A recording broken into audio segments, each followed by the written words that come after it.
Hello Yappers, welcome back to the channel. It's your professional Yapper here, and today we're back with episode 2 of Memory Lane, where we dive into the weird world of my childhood.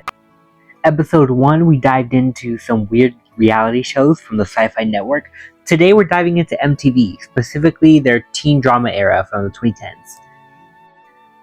And again, I had no idea how I was watching any of these shows in 4th, 5th, 6th, 7th grade. Yeah, this is what happens when you give a child unsupervised internet access. But yeah, today I'm going to talk about 4 MTV shows that were kind of popular in the 2010s. Unlike the first episode, I can actually remember these shows and what happened in these shows.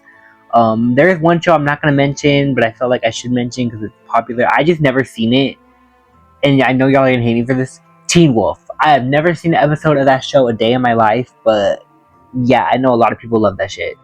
So first up is Awkward. I don't really remember this show. I just remember seeing glimpses of it because my mom and my sister loved this show. So yeah, I just know it's like a teen drama. I did watch some clips. It is giving like 2010s millennial humor, and yeah, like the 2015 and 2014 was a different time, and I wish I grew up in that era, and not whatever the fuck we're going through right now. Okay, so for context, I was born in 2005. I'm 20.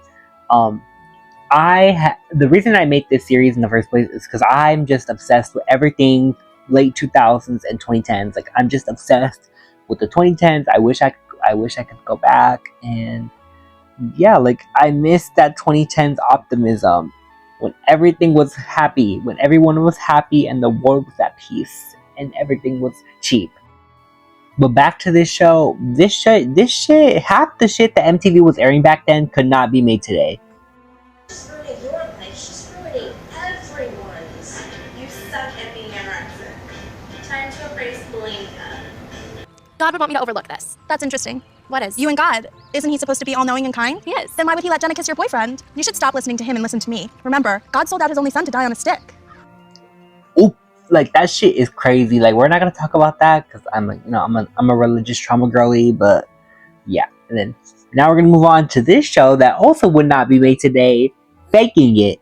And I do not remember this show very vividly, but I do remember watching it with my sister, and this shit feels like a fever dream, especially looking up the plot. This shit is literally about 2 girls pretending to be lesbians. Like, 2 best friends pretending to be lesbians to get popular at their high school. We tried joining every clique in this school, even the teen moms. We gotta try something new. At least you should come to my party tomorrow.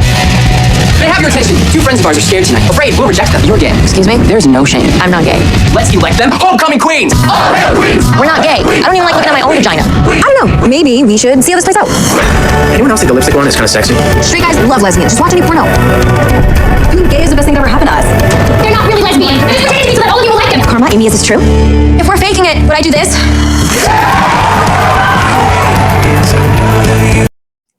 Yo, this clip is giving fucking Toxic Yuri, but yeah, this show is crazy. Like, this feels like a fucking fever dream. Like, I have little memory of this show because I was in 4th grade when this shit came out, but yeah, this is a mess. And apparently they were supposed to like actually get together, but then the show got canceled, and the next season was gonna be like the main character like being in denial that she's actually gay. Like, I'm telling y'all, the way like these fucking lesbians would have ate this shit up. Like, this is literally doomed Yuri. And before I move on to the next show, I just want to give a shout out to the amazing Athena P. I love her videos so much. I love her channel. And I literally got reminded that these shows existed through her Camper Cringe series. Like yeah, go subscribe to Athena. Her channel is amazing. I love her lore videos, her Camper Cringe series, her tier list. This woman literally visited every single Great Wolf Lodge in America. Like, icon. But yeah, she is like part of the reason I got the idea to do this episode, because she's the reason I even remembered these shows existed. But no, this show was my shit in 2014. Me and my sister used to watch this shit religiously. Finding Carter. Like, this show only went on for 2 seasons. The plot was about a girl named Carter who discovers that her so-called mother is really her kidnapper, and then she is reunited with her birth family. And yeah, this was a crazy show. It feels extremely outdated watching now. All these shows feel outdated as fuck. But yeah, this one This one is probably the one I have the most memory of until I talk about the next show. But yeah, this show was wild. Not as wild as Awkward or Faking It. But y'all, they try to make us feel bad for a kidnapper. This woman literally kidnapped fucking Carter, and then they still try to make her this the fucking morally gray bit. Like, bitch, what the fuck? She kidnapped a child. And the big plot twist is that she was her egg donor. I'm sorry, I didn't know if you donated sperm or egg to somebody that you could just, oh, I want my baby back. 3 years later, like, okay, like, that's wild. Carter Stevens, your mother, she goes by the name of Lori Stevens. What does that mean, Codes? That's not her real name. Carter Stevens is not your real name. Stop talking, please. When you're 3 years old, you were abducted. The woman you think is your mother is not your mother. She's your kidnapper. Your real parents are here. Do you remember me at all? No. I think Dad. Her one and only crime was stealing my child? I don't think so. She sounds like a cop. She is a cop. And put out there's a reward, $10,000. I have a sister. Hi. I have a brother. I'm the replacement child. You lose a child, you bring home a stranger.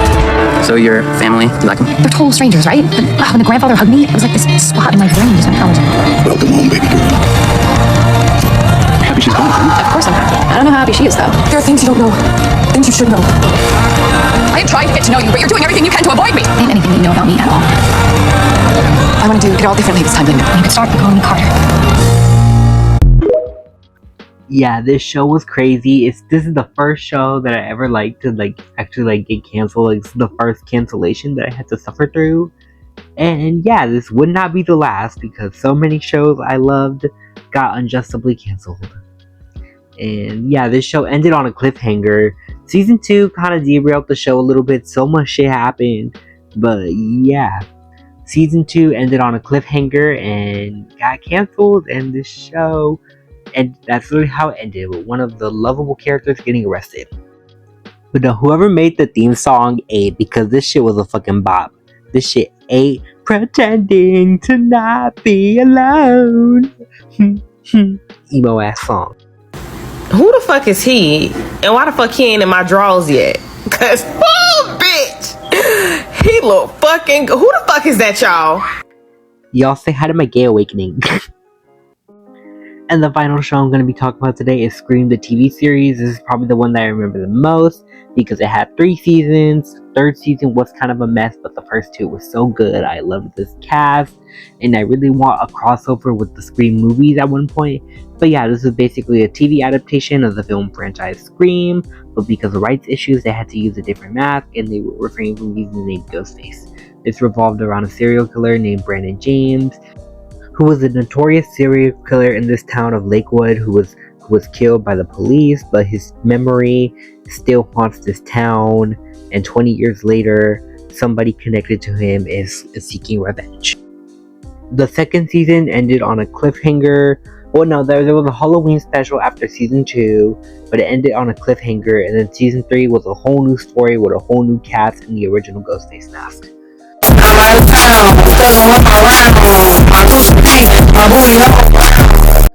Yeah, and that is the end of episode 2 of Memory Lane, and I am so incredibly nervous for episode 3, because episode 3 is about, drumroll please, Shopkins. And I know it's gonna sound weird, but yeah, 12-year-old me had an obsession with Shopkins. I had a whole other YouTube channel. Yeah, I've been doing this YouTube shit since I was 11 years old. I haven't decided if I'm gonna show you guys clips from that old YouTube channel, because it is still up. I'm not gonna tell you guys the name, because y'all know this, because I got relentlessly bullied for that channel in middle school, so that's why I'm so scared to make this video. But yeah, can't wait to talk about that. Thank you guys for watching. This is your professional yapper signing out.